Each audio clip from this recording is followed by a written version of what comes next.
बिस्मिल्लाहिर्रहमानिर्रहीम। Dear students, कैसे हैं आप? उम्मीद है कि आप सब खैरियत से होंगे। डियर स्टूडेंट्स, मैं आज आपको 9th क्लास की मैथ जिसकी एक्सरसाइज 1.4 का क्वेश्चन 1 और क्वेश्चन 2 कंप्लीट करवाऊंगा।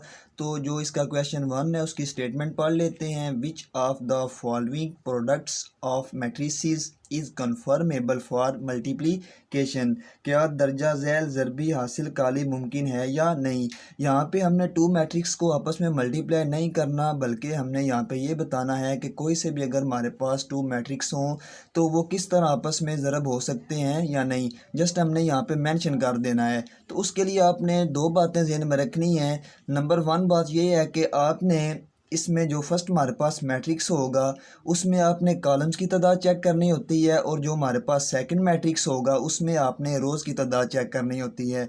अगर कॉलम्स और रोज़ की तादाद आपस में बराबर आ जाए तो आपने लिख देना है कन्फर्मेबल फॉर मल्टीप्लिकेशन, और अगर कॉलम्स और रोज़ की तादाद आपस में बराबर ना आए तो आपने लिख देना है नॉट कन्फर्मेबल फॉर मल्टीप्लिकेशन। तो इसका जो क्वेश्चन नंबर 1 है इसमें हमें टू मैट्रिक्स दिए हुए हैं। तो फर्स्ट मैट्रिक्स में आपने क्या चेक करना होता है, कॉलम्स की तादाद। तो इसमें टू हमारे पास क्या बन रहे हैं, कॉलम्स। और जो सेकंड मैट्रिक्स है इसमें कितनी रो हमारे पास रोज़ बन रही हैं, टू रोज़ बन रही हैं। तो इसका मतलब है कॉलम्स और रोज़ की तादाद आपस में क्या आ गई है, बराबर आ गई है। तो हम यहाँ पे लिख देंगे कन्फर्मेबल फॉर मल्टीप्लिकेशन। और जो उर्दू मीडियम के स्टूडेंट्स होंगे वो लिखेंगे ज़रबी हासिल काली मुमकिन है। इसका जो क्वेश्चन नंबर 2 है इसमें भी हमें टू मैट्रिक्स गिवन है। तो इस फर्स्ट मैट्रिक्स में हमने क्या चेक करना होता है, कॉलम्स की तादाद। तो इसमें देखें C1 C2 हमारे पास टू कॉलम्स बन रहे हैं। और जो सेकंड मैट्रिक्स है इसमें आपने कितारों की तादाद चेक करनी होती है, रोज़ की तादाद चेक करनी होती है। तो इसमें ये रो 1 और ये वाली रो 2, इसका मतलब है कि कॉलम्स और रोज़ की तादाद आपस में क्या होगी है, बराबर होगी है। तो हम लिख देंगे कन्फर्मेबल फॉर मल्टीप्लिकेशन। और उर्दू मीडियम के स्टूडेंट्स क्या लिखेंगे, ज़रबी हासिल काली मुमकिन है। और इसका जो क्वेश्चन नंबर 3 है इसमें भी हमारे पास टू मैट्रिक्स गिवन है।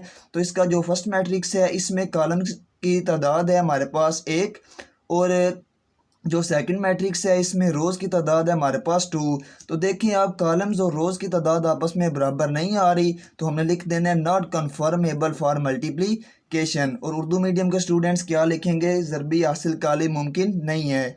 इसका जो क्वेश्चन 4 है वो हमें यहाँ पे गिवन है। तो इसमें भी हमें टू मैट्रिक्स दिए हुए हैं। जो फर्स्ट मैट्रिक्स है इसमें आपने कॉलम्स की तादाद चेक करनी होती है, और जो सेकंड मैट्रिक्स है इसमें आपने रोज़ की तादाद चेक करनी होती है। तो फर्स्ट मैट्रिक्स में हम कॉलम की तादाद चेक कर लेते हैं। तो ये C1 आ जाएगा और ये वाला C2। इसका मतलब है जो हमारे पास फर्स्ट मैट्रिक्स है इसमें टू कॉलम है, और जो सेकंड मैट्रिक्स है इसमें आपने रोज़ की तादाद चेक करनी होती है। ये रो 1 और ये वाली क्या आ जाएगी, रो 2। इसका मतलब है कॉलम्स और रोज़ की तादाद आपस में क्या आ जाएगी, बराबर। तो हम लिख देंगे कन्फर्मेबल फॉर मल्टीप्लिकेशन। और उर्दू मीडियम के स्टूडेंट क्या लिखेंगे, ज़रबी हासिल काले मुमकिन है। और इसका जो क्वेश्चन नंबर 5 है इसमें भी हमें टू मैट्रिक्स गिवन है। जो फर्स्ट मैट्रिक्स दिया हुआ है इसमें कॉलम की तादाद कितनी आ रही है, ये वाला C1, ये C2 और ये वाला C3।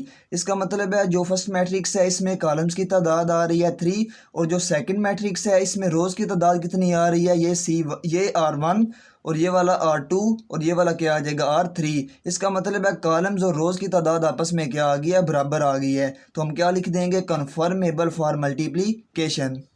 तो इस तरह हमारा जो क्वेश्चन नंबर 1 है उसमें टोटल 5 पार्ट्स दिए हुए थे, वो हमारा कंप्लीट हो गया है।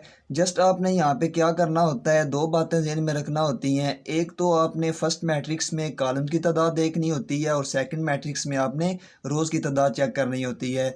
अगर कॉलम्स और रोज़ की तादाद आपस में बराबर आ जाए तो आपने लिख देना है कन्फर्मेबल फॉर मल्टीप्लिकेशन। तो ये था हमारे पास क्वेश्चन 1 का रूल। अब इसका क्वेश्चन जो 2 है वो स्टार्ट करते हैं। इफ़ ए का मैट्रिक्स दिया हुआ है हमें, फिर साथ बी का मैट्रिक्स दे रहे हैं, तो फाइंड हमने करना है। इसके टू पार्ट्स हैं, ए बी, और सेकंड जो पार्ट है उसमें दिया हुआ है बी ए, इफ़ पॉसिबल अगर मुमकिन हो। तो इसका जो पार्ट 1 है वो दिया हुआ है ए बी। तो मतलब ये है कि ये दोनों आपस में मल्टीप्लाई होके आ रहे हैं। तो ए का मैट्रिक्स ऊपर गिवन है वो मैंने यहाँ पे लिख लिया है, बी का भी मैट्रिक्स गिवन है वो मैंने यहाँ पे लिख लिया है। तो अभी आपने फर्स्ट क्वेश्चन में रूल पढ़ा है कि जो फर्स्ट मैट्रिक्स होता है उसमें आपने कॉलम्स की तादाद चेक करनी होती है, और जो सेकंड मैट्रिक्स होता है उसमें आपने रोज़ की तादाद चेक करनी होती है। तो इसमें फर्स्ट मैट्रिक्स में कितने हमारे पास कॉलम आ रहे हैं, ये वाला C1, ये C2, 2 कॉलम्स आ रहे हैं, और इसमें रोज़ की तादाद कितनी आ रही है, R1 R2। इसका मतलब है ये दोनों मैट्रिक्स आपस में ज़रब हो सकते हैं, मल्टीप्लाई हो सकते हैं। तो मल्टीप्लाई का रूल ये है कि आपने यहाँ से फर्स्ट रो लेनी है और इस तरफ का जो फर्स्ट कॉलम होगा उसके साथ आपने क्या करना है, मल्टीप्लाई करना है। सेम इसी तरह आपने यहाँ से सेकंड रो लेनी है और उसको इस वाले फर्स्ट कॉलम के साथ क्या कर देना है, मल्टीप्लाई कर देना है। तो 3 6 बार क्या आ जाएगा हमारे पास 18 प्लस प्लस प्लस 0 5 बार 0। फिर सेकंड रो को इस फर्स्ट कॉलम के साथ मल्टीप्लाई करना है, तो माइनस प्लस माइनस 1 6 बार 6 प्लस प्लस प्लस 2 5 बार 10। 18 में जब प्लस 0 करेंगे तो हमारे पास आंसर क्या आ जाएगा, 18 माइनस प्लस माइनस 10 में से 6 निकालेंगे तो हमारे पास क्या आ जाएगा, 4। तो ये इसका आंसर है। इसका जो क्वेश्चन नंबर 2 है हमारे पास, इसमें हमने फाइंड करना है बी ए। तो फर्स्ट ऑफ ऑल हम बी का मैट्रिक्स यहाँ पे लिख लेंगे, इसके बाद यहाँ पर ए का मैट्रिक्स लिख लेंगे। फिर हम उसी तरह ये चेक करेंगे, फर्स्ट मैट्रिक्स में हमने कॉलम्स की तादाद चेक करनी होती है और सेकंड मैट्रिक्स में हमने रोज़ की तादाद चेक करनी होती है। अगर कॉलम्स और रोज़ की तादाद आपस में बराबर आ जाए तो फिर हम इसको क्या करेंगे, आगे स्टार्ट करेंगे।